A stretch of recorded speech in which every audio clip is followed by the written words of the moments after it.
காஞ்சிபுரம் அத்திவரதரை தெரியும். ஆனா கும்பகோணம் அத்திவரதரை தெரியுமா? 2013க்கு அப்புறம் இப்போதான் அந்த ரகசிய பாதாள அறை திறக்க போகுது. மார்ச் 1ஆம் தேதி வரப்போற அந்த அதிசயம் என்ன? இந்த கோவில் சாதாரணமானது இல்லை. தஞ்சை ஆண்ட சோழ மன்னர்களால் கட்டப்பட்ட மேலக்காவேரி வரதராஜ பெருமாள் கோவில்.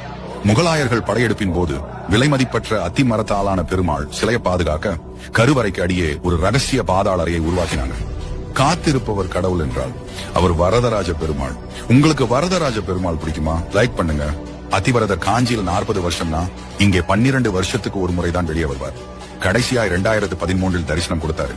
அதுக்கு முன்னாடி 98 வருஷங்களுக்கு ஒரு முறை நடக்கிற ஒரு அபூர்வ சுழற்சியும் இந்த சிலைக்கு உண்டுன்னு சொல்லப்படுது. நிலத்தடி நீர் மட்டத்திற்கு கீழே இருட்டான அந்த அறையில இத்தனை வருஷமா பெருமாள் யோக நிலையில இருக்காரு. மார்ச் 1 வெறும் 10 நாளைக்கு மட்டும்தான் இந்த அபூர்வ அத்திவரதர் தரிசனம். இந்த 12 வருட காத்திருப்பு மார்ச் 1 முடியுது. நீங்க கும்பகோணம் அத்திவரதரை பார்க்க போறீங்களா? அந்த பாதாள அறை ரகசியம் பத்தி நீங்க என்ன நினைக்கிறீங்க? கமெண்ட் பண்ணுங்க. மறக்காம சப்ஸ்கிரைப் பண்ணுங்க.